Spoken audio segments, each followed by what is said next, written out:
Good morning बच्चों, आज आपको एक बार फिर से स्वागत है। क्लास 6 to 10 मैथ सब्जेक्ट के लिए आप सब्सक्राइब कर लीजिए अलौकिक स्टडी पॉइंट और साथ ही साथ बेल आइकन भी प्रेस कर लीजिए ताकि आपको टाइम टू टाइम नोटिफिकेशंस पहुंचता रहे। बच्चों, हम लोग पढ़ रहे थे कॉन्ग्रेंट ट्राइंगल्स यानी कि सर्वांगसम त्रिभुज। और सर्वांगसम त्रिभुज में हम लोग 3 ट्राइंगल्स के बारे में पढ़ चुके थे। एस एस एस के बारे में पढ़ चुके थे, एस ए एस के बारे में पढ़ चुके थे और ए एस ए के बारे में पढ़ चुके थे। और बच्चों, आज हम लोग जो पढ़ने वाले हैं वो कॉन्ग्रेंट है ये एस।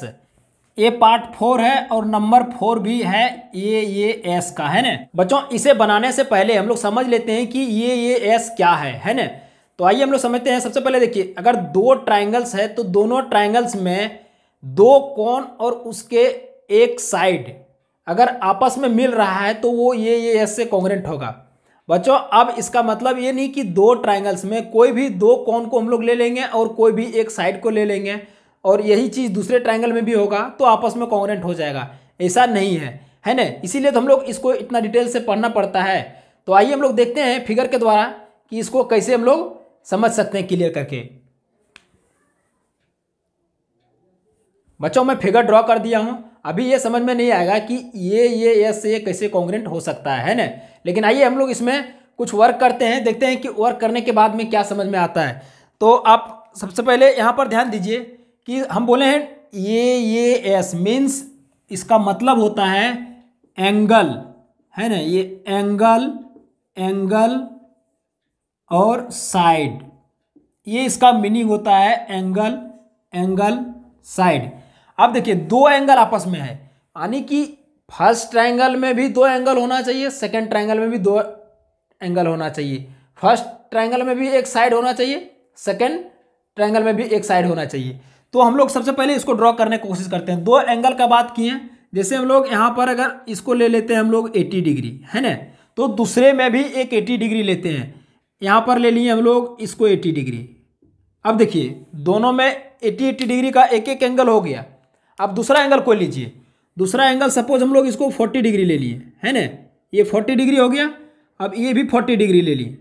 बच्चों, आप ध्यान दीजिए कि ये 40 ये में है एंगल ये, और एंगल ये यहाँ पर 40 डिग्री है। अब आप ये कहिए कि यहाँ पर 40 ये 80, ये 40 और ये 40 ये 80 डिग्री है, तो साइड कौन लें। तो बच्चों, आप जिस समय फिगर बना रहे होंगे उस समय आप ध्यान दीजिएगा कि ये जो साइड है आप जिसके बगल वाला एंगल में ले रहे हैं, जैसे यहाँ पर सपोज ये 80 डिग्री है, यहाँ पर 40 डिग्री है और यहाँ पर 80 डिग्री, यहाँ पर 40 डिग्री है। अगर साइड आप ये वाला है दिया हुआ तो जरूर दूसरे ट्राइंगल में आपको 80 के जस्ट बगल वाला एंगल ही दिया होगा इक्वल, है ना। जैसे हम 80 डिग्री यहाँ पर लिए तो उसके बगल में BC है ना। तो उसी प्रकार से यहाँ पर 80 डिग्री है तो उसमें DF है, यानी कि ये आपस में इक्वल है। तो ये कह सकते हैं कि ये ऐसे कॉन्ग्रेंट है। अब देखिए मैं बता रहा हूँ एक और अलग फिगर से, अब उस फिगर पर थोड़ा ध्यान दीजिएगा। कहिएगा कि सर अगर मान लिया जाए कि सभी एंगल आपस में इक्वल हो तो मैं कौन सा साइड लूँगा। ये तो आपका क्वेश्चन बनता है कि कहिएगा कि दोनों साइड मतलब तीनों एंगल अगर आपस में इक्वल है, जैसे यहाँ PQR STU ये मैंने एंगल ले लिया हूँ। बोलेगा सर ये अगर 60 डिग्री का है, ये भी 60 डिग्री का है, ये भी 60 डिग्री का है, ये भी 60 डिग्री का है और ये भी 60 डिग्री का है, मतलब ये क्या हो गया इक्विलैटरल ट्रायंगल। तो सर इसमें कोई भी 2 एंगल लेंगे और इसमें भी 2 एंगल कोई ले लेंगे। क्लियर। आप जान रहे हैं कि ये इक्विलैटरल ट्रायंगल है। इक्विलैटरल ट्रायंगल में क्या होता है कि दोनों तीनों एंगल एक आपस में इक्वल रहता है और तीनों साइड भी इक्वल रहता है। तो ये तो इक्विलैटरल ट्रायंगल्स हो गया, तो हम इसमें बात ही नहीं कर सकते हैं ये एस का। अगर आपको लेना है तो आप कोई भी 2 साइड ले सकते हैं, मतलब कोई भी 2 एंगल ले सकते हैं और उसका एक बगल वाला साइड ले सकते हैं। जैसे देखिए एंगल PQ ले सकते हैं, उसके बगल में हम लोग QR ले सकते हैं। उसी प्रकार से हम लोग ASU ले सकते हैं, उसके बगल वाला साइड ले सकते हैं। तो ये हम लोग ले सकते हैं। क्लियर। लेकिन उसके बगल वाला ही लेना पड़ेगा। एक और फिगर के द्वारा आप समझिए। हम ये फिगर इसलिए इतना ड्रॉ कर रहा हूं कि आपको ये क्लियर हो जाए। जैसे देखिए ये यहाँ पर मान लिया जाए कि ये ले लें LMN OPQ, ये मैं अलग से नेम दे दिया हूँ। क्लियर। अब देखिए इसमें क्या है कि अगर ये साइड एल यहाँ पर क्यू के बराबर में है ना, एल अगर क्यू के बराबर में है और एन जो है वो पी के बराबर में है, ये आपका दो एंगल हो गया है ना। अब बोलिएगा कि सर इसमें साइड जो है वो क्वेश्चन में ही दिया हुआ है कि ये अगर इक्वल है, मतलब यहाँ पर मैं 2 लाइन लिया हूँ इस एंगल में, तो इसके बगल वाला लिया हुआ, और क्वेश्चन में दिया हुआ है कि सर ये 3 लाइन वाले के बगल में जो है वो क्वेश्चन में दिया हुआ है कि इक्वल है, तो मैं क्या करूँ, है ना। तो बच्चों आप ये चीज़ ध्यान दीजिए कि जो क्वेश्चन में दिया होगा वो हम लेंगे, है ना। ये नहीं कि अगर उसके बगल में अगर यहाँ पर दिया होता कन्फ्यूजन लेकर के हम लोग बैठ जाएंगे कि ये तो दिया ही नहीं है तो मैं क्या करूँ, है ना। तो इस तरह का कन्फ्यूजन आपके पास नहीं होना चाहिए। जो क्वेश्चन में दिया हुआ वो आपको करना है ना। जैसे देखिए एल एम एन में दिया हुआ है, यहाँ पर 2 लाइन वाला एंगल है, यहाँ पर 3 लाइन वाला एंगल है, यहाँ पर 2 लाइन का एंगल है, यहाँ पर 3 लाइन का एंगल है। अब यहाँ 3 लाइन के बगल में साइड दिया हुआ है, यहाँ पर 2 लाइन के बगल में साइड में दिया हुआ है। जब क्वेश्चन में आपको गिवन है तो आपको वही लेना है। क्लियर। मैं यहाँ पर बताएं कि अगर आप इस तरह से फिगर ड्रॉ करके बनाते हैं तो जस्ट उसके बगल वाला ही, लेकिन अप्रॉक्स आपको ये चीज़ ध्यान रखिएगा कि कंडीशन जो है करेक्ट वही देगा, है ना। इसी तरह से क्वेश्चन रहेगा। तो हम लोग आइए इसको ड्रॉ कर लिए हैं और इसके बारे में हम लोग समझ लिए। क्लियर। अब हम लोग इसको थोड़ा बनाने की कोशिश करते हैं कि क्या है ये। जैसे हम लोग इस फिगर को ले रहे हैं। क्लियर। देखिए यहाँ पर लेते हैं triangle A B C and D, triangle D E F. बच्चों ये 2 ट्राइंगल हो गया, A B C D E F, है ना। ये आपस में ट्राइंगल हो गया। अब इसमें कौन कौन एंगल मिल रहा है, कौन कौन साइड मिल रहा है वो आप नोट कीजिए। देखिए एक रेड मार्कर से मैं लिखा हूँ, एक ब्लू मार्कर से लिखा हूँ, है ना। तो वो तो अब डिफरेंट कर लीजिएगा।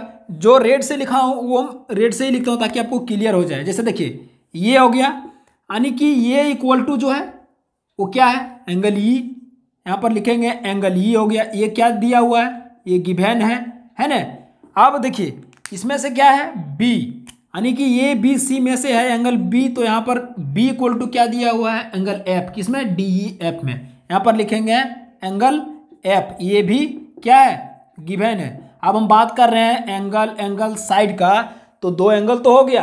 अब 2 एंगल होने के बाद एक साइड का तो भी जरूरत है, तो इसमें साइड कौन है हम बताएं, जस्ट उसके बगल में 80 डिग्री के बगल में दिया हुआ, तो उसमें भी 80 डिग्री के बगल में देखेंगे, है ना। तो यहाँ पर 80 डिग्री के बगल में कौन है, डी एफ है, और यहाँ पर 80 डिग्री के बगल में बी सी है।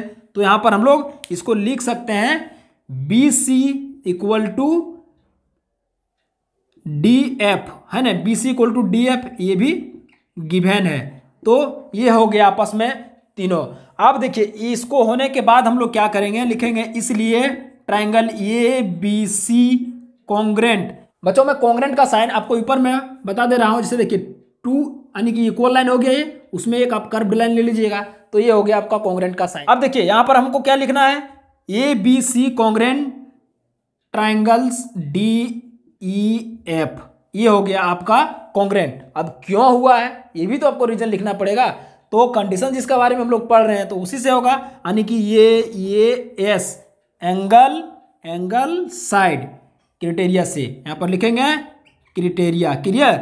अब देखिए इसमें आपको एक चीज और पढ़ना है, बाय सीपीसीटी। और बाय सीपीसीटी का फुल फॉर्म क्या होता है, corresponding parts of congruent triangles.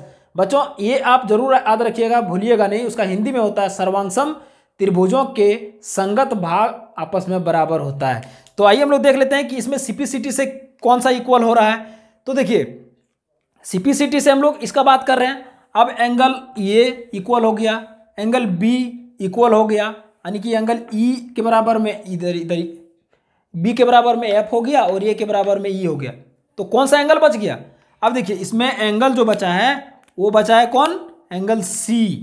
यहाँ पर लिखेंगे हम लोग इसको सीपीसीटी में, angle C equal to angle D.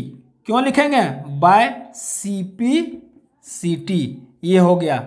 अब देखिए ये होने के बाद अब अगर साइड का बात किया जाए तो बच्चों अगर कॉन्ग्रुएंट ट्राइंगल्स हो गया तो इसका मतलब हो गया कि दोनों ट्राइंगल आपस में इक्वल हो गया। जब ट्राइंगल आपस में इक्वल हो गया तो उसका ऑल साइड्स भी इक्वल होता है, और जो भी पार्ट्स बचा हुआ उसमें वो भी इक्वल होगा। जैसे अब देख लीजिए, हम लिए ए साइड को ले लिए, क्लियर। अब बच कौन गया, ए सी, है ना, ए सी बच गया। उसी प्रकार से इसमें कौन बचा हुआ है, डी ई बचा हुआ है, यानी कि ये ए सी इधर बच गया, इधर डी बच गया, तो वो भी हम लोग लिख सकते हैं यहाँ पर साइड में भी ए सी इक्वल टू क्या, डी ई। क्यों लिख सकते हैं, by C P C T से हम लोग इसको लिख सकते हैं, क्लियर। तो ये हो गया आपका कॉन्ग्रेंट ट्राइंगल्स, यानी कि ये एस से कॉन्ग्रेंट हो गया। तो आई होप बच्चों आपको यह वीडियो अच्छा लगा होगा और आपको समझ में आ गया होगा। तो आप लाइक कीजिएगा, सब्सक्राइब कीजिएगा और अधिक से अधिक शेयर कीजिएगा, ताकि मेरा स्ट्रेंथ बने और मैं आपके बीच में उतने ही जोश के साथ में आ सकूं।